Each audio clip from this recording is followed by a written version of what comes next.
La croix de Jésus m'a libéré. La croix de Jésus m'a transformé. La croix de Jésus m'a rendu la vie. La croix de Jésus a tout accompli. Salutations fraternelles au nom de Jésus-Christ à vous tous, chers téléspectatrices et téléspectateurs de la télévision chrétienne Sango Malamu. Merci de nous rester toujours fidèles et merci de nous suivre dès partout. Que Dieu vous bénisse. Nous nous retrouvons encore aujourd'hui dans le nouveau numéro de l'émission La Trompette du Réveil. Cette émission qui est présentée par Mère Angèle Paka, mais nous avons comme invité le pasteur Daniel Bénard, pasteur titulaire de l'église l'Alliance La Croix Triomphante, ainsi que le pasteur Ignace Magoy. Que Dieu vous bénisse. Bonsoir pasteur Daniel. Bonsoir maman Angèle. Bonsoir papa Ignace. Bonsoir maman. Pasteur Daniel, merci de revenir sur ces plateaux parce qu'il y a beaucoup de téléspectateurs qui ont encore des questions par rapport au thème de la fois passée dans lequel nous avons parlé des érosions du cœur. Mais pour aujourd'hui, pasteur, qu'est-ce que les téléspectateurs peuvent retenir ou noter comme sous-thème? Sachant que l'émission va bénir beaucoup de gens, aujourd'hui nous avons prévu de parler sur les érosions qui menacent la famille et la nation. Wow. Donc les érosions qui menacent la famille et la nation. Et par quelle érosion allez-vous commencer? Aujourd'hui nous allons commencer par l'érosion intitulée les dettes du passé. Les dettes. Les dettes du passé. Mais, quelque part la Bible nous dit de ne plus passer aux événements, de ne plus penser aux événements passés. Hein, cher pasteur? En principe, ce qui est passé, non? En quoi les passés intéressent-ils ceux qui nous suivent? Quand nous lisons 1 Corinthiens chapitre 10, nous sommes au 6e et au 13e verset, la Bible nous parle du passé d'Israël. La Bible dit, toutes ces choses ont été écrites afin de nous servir d'exemple, afin de servir à notre instruction. Le passé a une valeur spirituelle aux yeux de Dieu. Il nous sert d'exemple. Il nous permet de pouvoir nous situer par rapport au temps, par rapport au Seigneur, par rapport à nous-mêmes. Dans la marche du chrétien, il y a 3 choses essentielles qu'un chrétien averti doit tenir compte. La première des choses, il a besoin d'un rétroviseur. Le rétroviseur nous permet d'avoir un regard sur le passé, car le passé a beaucoup de choses à pouvoir nous instruire. Le passé, c'est toute une école. Moi, j'appelle ça, c'est une école de la perfection. Car les erreurs commises par les autres peuvent nous servir d'avertissement, d'instruction, pour que nous ne puissions pas tomber sur les mêmes pièges. Car celui qui perd ses repères, il se perd. Le passé sert de repères. La deuxième chose qui intéresse un chrétien averti dans sa marche avec Dieu, c'est les miroirs. Quand vous lisez Hébreux chapitre 4, verset 12, la Bible dit, la parole de Dieu est plus tranchante qu'une épée à double tranchant. Elle pénètre moelle, jointure, elle va jusqu'à juger les sentiments du cœur. Et nulle créature n'est cachée devant la parole. La parole révèle notre conscience. Et quand nous lisons la parole de Dieu, nous méditons la parole, elle nous communique les états d'âme de Dieu, nous communique les émotions de Dieu. Et la parole elle-même, quand vous lisez Psaume 139, David dit, sonne-moi, connais-moi. La parole agit sur notre conscience et a la valeur d'un miroir. Il y a la troisième chose qui intéresse un chrétien averti, il s'agit des lunettes spécialisées. Wow. Si les rétroviseurs nous renvoient vers le passé, les miroirs au présent, mais les lunettes spécialisées nous donnent une vision claire du futur. Car la Bible dit, quand il n'y a pas de révélation, le peuple est sans frein. De le passé nous intéresse. Pasteur, il y a une idée qui me vient en tête, un verset dans lequel on dit les pères, je crois les pères ont mangé les réserves verts et ce sont voilà. On est dans agacé. Mais il y a Jésus-Christ quand il est venu dans le Nouveau Testament, il dit ceci, l'âme qui pêche, c'est celle qui mourra.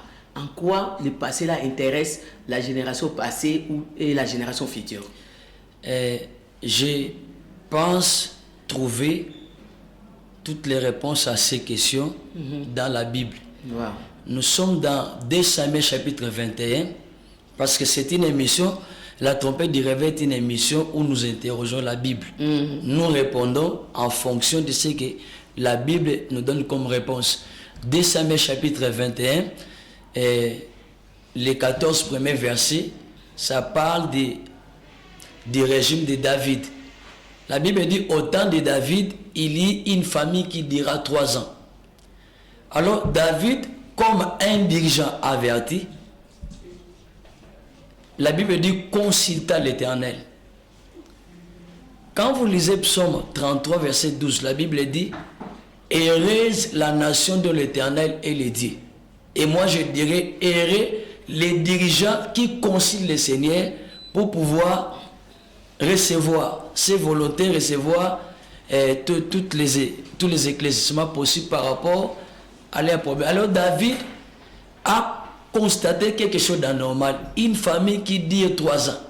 Pourquoi? Alors le Seigneur va répondre à David, c'est à cause des crimes commis par Saoul. C'est à cause des erreurs de Saoul et de sa maison sanguinaire. Ici, il y a 2 choses à retenir. Saoul représente le passé, les régimes passés, et David représente le régime qui est en place. Alors il y a eu des problèmes, il a fallu que David puisse consulter l'Éternel. Alors l'Éternel lui révèle les nez du problème. Alors qu'est-ce que Saoul avait fait qui puisse engendrer des troubles, engendrer des problèmes au régime de David?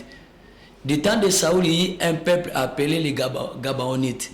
Alors les Gabaonites étaient un reste des Amoréens qu'Israël épargnant. Un jour, alors que les peuples d'alentour étaient terrifiés par les exploits qui étaient accordés à Josué et à toute la génération qui était engagée dans la conquête de Canaan.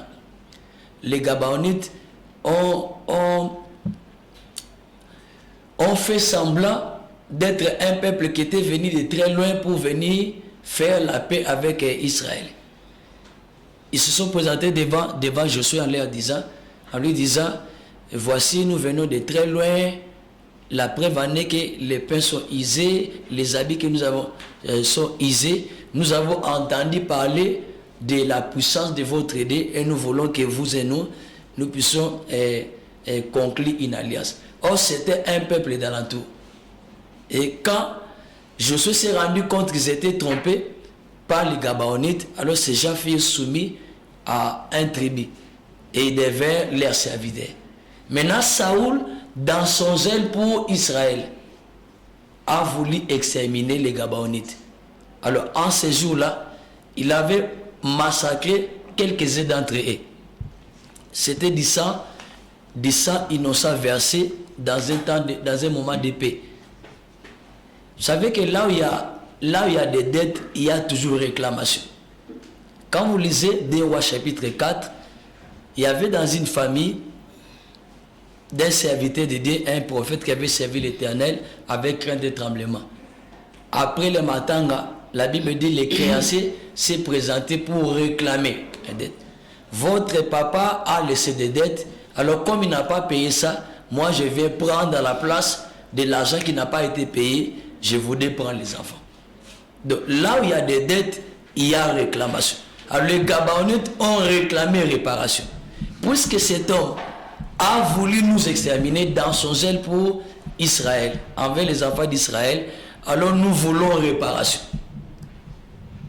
Nous voulons réparation et alors David va poser la question, que voulez-vous exactement? Qu'est-ce que nous devons faire pour vous, pour que la colère de l'Éternel soit apaisée envers Israël et que vous bénissiez l'héritage de l'Éternel? La Bible dit, les Gabaonites ont réclamé les têtes qu'on nous livre les gens de la maison de Saoul qui soient pendus devant le soleil, alors on sera quitte avec vous, vous serez tranquille. Et la Bible dit dans les 6 premiers versets, il prit les fils que Saoul avait enfanté avec une de ses concubines, Rispa. Il les livra entre les mains des Gabaonites qui allaient pendre tous ces gens-là. Et la Bible dit, après cela, la colère de l'Éternel fit apaiser envers les pays.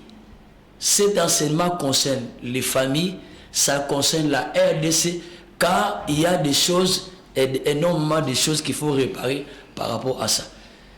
Généralement, quand on classe dans les organismes internationaux, classe les pays en tenant compte des indices de développement, il y a une catégorie de pays qu'on appelle pays pauvres endettés. Mais dans le spirituel, il y a des pays spirituellement endettés. Ah bon? Il y a des familles spirituellement endettées. Il y a des personnes qui sont spirituellement endettées. Ils sont sous les coups. Ils sont sous les coups des réclamations. Parce que chez Dieu, il y a certains péchés, quand nous les commettons, nous demandons pardon à Dieu, ça se limite à ce niveau-là. Mais il y a d'autres qui demandent réparation. Il ne suffit pas de dire, Seigneur, pardonne-moi, j'ai fait ceci. Mais il y a de ces péchés qui demandent à ce que réparation soit faite. Et nous sommes dans ce genre de cas.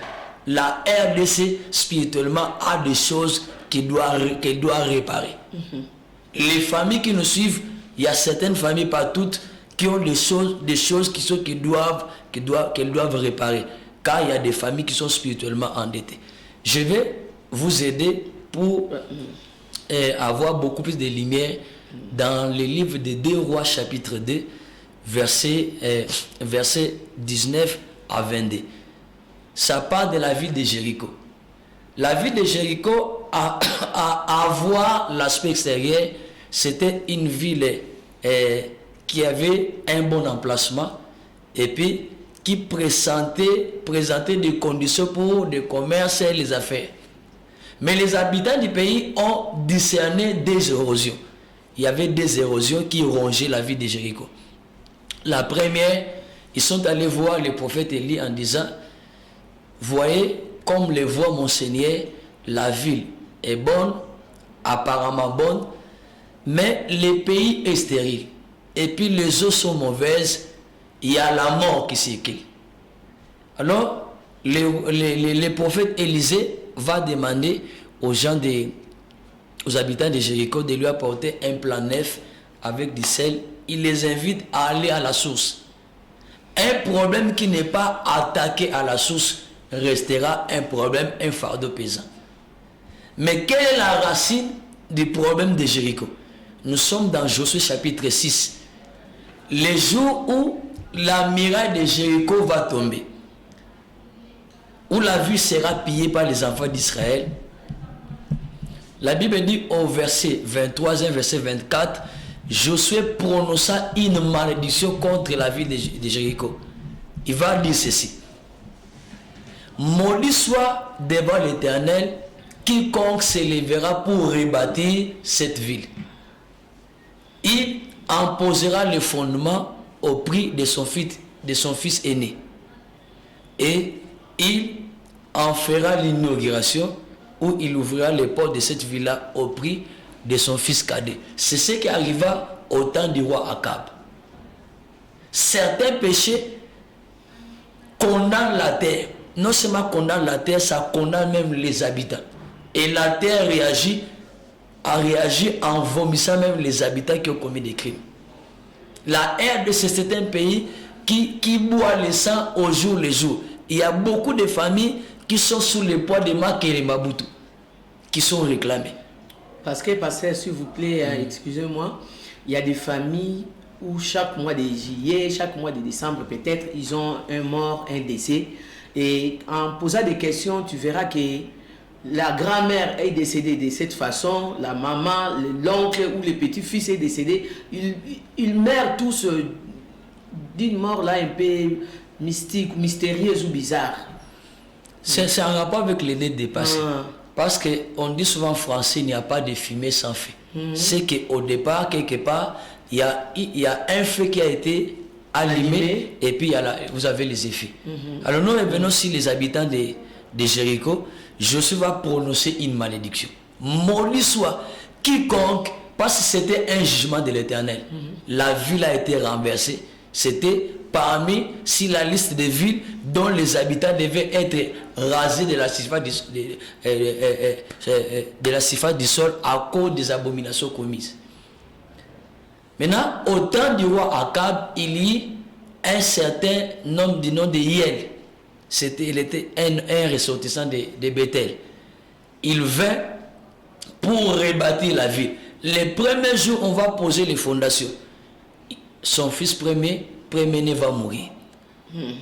Et les jours, au lieu d'arrêter les constructions, il a continué. Jusqu'au jour de l'inauguration. Le jour où on va inaugurer la ville pour qu'elle soit habitée, son fils cadet va mourir. Wow.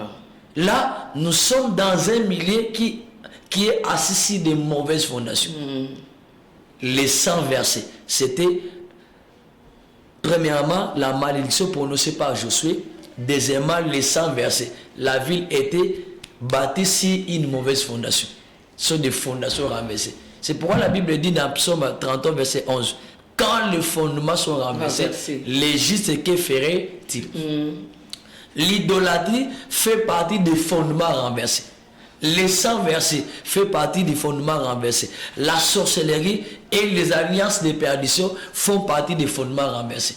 Il y a des familles qui ont pour fondement l'idolâtrie, la sorcellerie et qu'est-ce que c'est encore. Il s'est passé plusieurs années entre Josué et le prophète Élisée. Mais les gens de Jéricho ont eu la vie sauve quand ils ont pris conscience. Parce que Jéricho rebâti a existé même à l'époque du prophète Élie. Mais la délivrance est venue quand les habitants ont pris conscience. C'est alors que le Seigneur va révéler un chemin de délivrance, un protocole qui devait respecter et la ville a été restaurée. Là, vraiment, vous avez décortiqué la Bible, les pasteurs. Vraiment, c'est vraiment intéressant. Je suis convaincu que ces messages concernent plusieurs familles. Elles sont concernées et puis elles sont touchées. Mais est-ce qu'il y a une bonne nouvelle? Si oui, c'est laquelle par rapport à ces messages? La bonne nouvelle, nous la trouvons dans Luc chapitre 23. Là, pour les lecteurs de la Bible, je vous invite à lire les versets 41 jusqu'au verset 43. Les jours où on va crucifier notre Seigneur Jésus-Christ, d'un côté et de l'autre, il y avait des brigands. Des gens qui étaient condamnés pour leur passé. Pour des choses, des abominations, des habits qu'ils avaient commis dans le passé. Et j'aimerais vous faire remarquer que même le Seigneur Jésus est mort les deux tournés au bois. Wow. Il n'est pas mort en train de regarder les bois sur lesquels il était. C'est notre passé qu'il a crucifié. C'est pour notre passé, c'est passé qui nous réclamait que Jésus s'est battu à la croix. Amen. Il est mort, les regards en nous regardant et les mains ouvertes pour dire qu'il y a de la place pour tout le monde. Ces deux hommes, il y a l'un qui se mettait à inciter, commençait à inciter Jésus. Oh non, si tu es fils de Dieu, alors sauve-toi et fais-nous descendre de cette croix.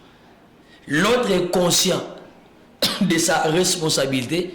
Il va dire, mais toi tu ne crains pas Dieu. Si nous, on subit une mort comme ça, on connaît une fin honteuse, nous méritons ce que nous avons semé. Cet homme parle de son passé. C'est par rapport à ce que j'ai fait dans le passé, c'est le passé qui m'a amené jusqu'à cette église, que je meurs de cette manière-là. Ce n'est que justice.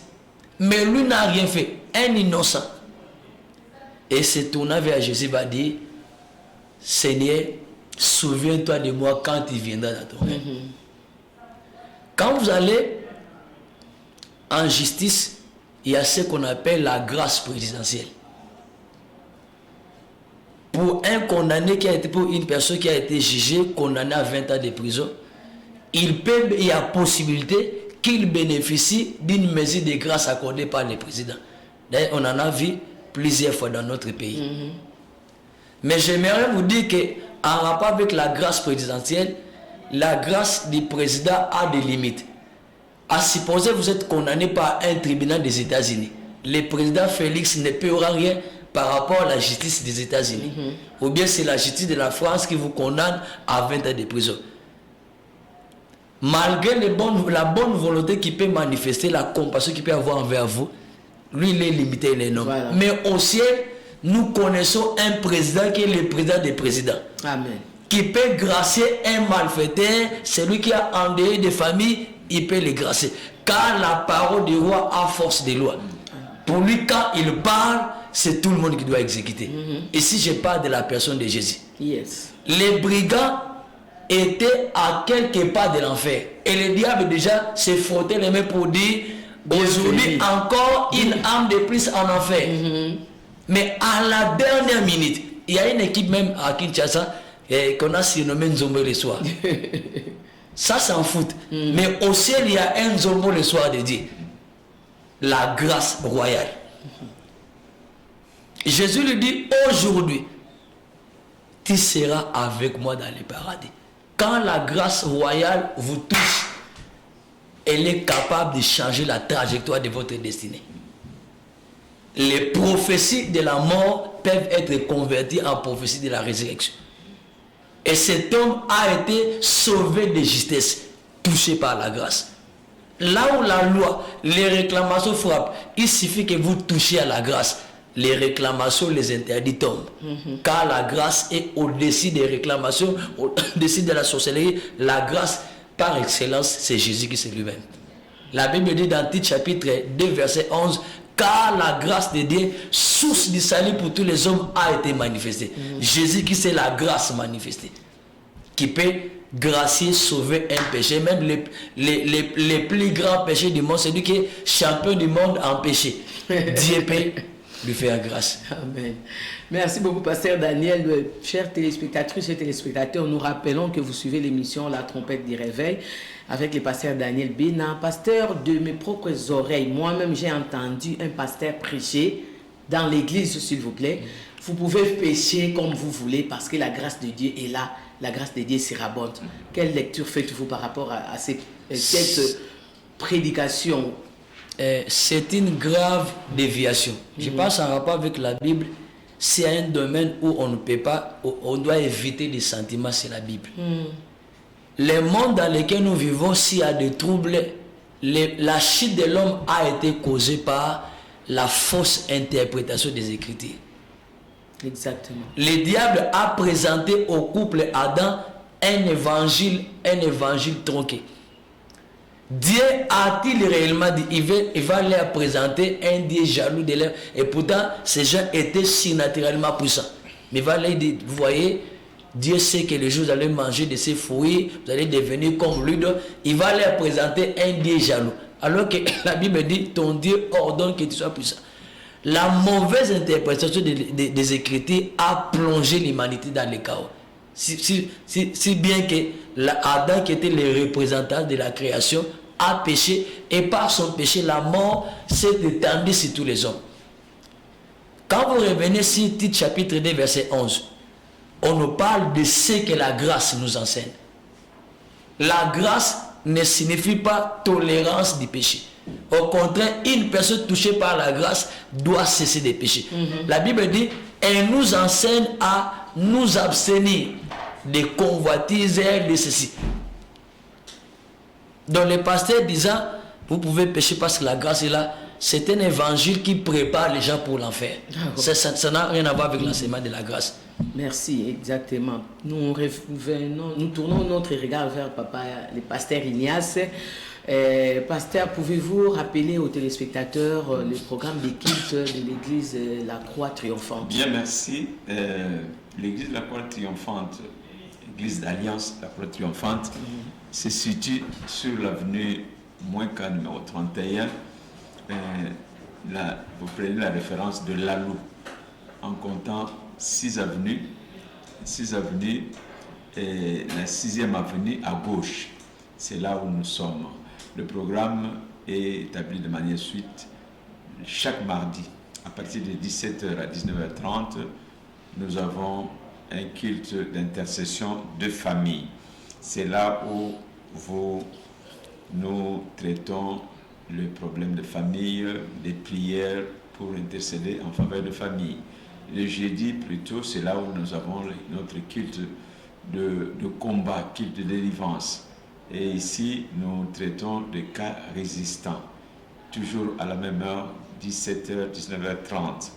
Et nous répondons également aux prières à domicile, prières de famille. Même pour les retraites, nous sommes disposés à aller vers la famille, prendre un moment de retraite avec la famille afin de traiter tous ces cas qui terrassent les familles, ces érosions qui rongent nos familles. Et nous avons aussi un rendez-vous pour le début de ce mois d'août. C'est ça que j'allais demander, est-ce que par rapport à ces sujets d'érosion qui concernent la famille, y a-t-il un rendez-vous que l'Église a fixé? Si, à partir du 8 août jusqu'au 13, dimanche 8 août jusqu'au vendredi 13, nous avons notre programme que nous appelons Montagne de prière.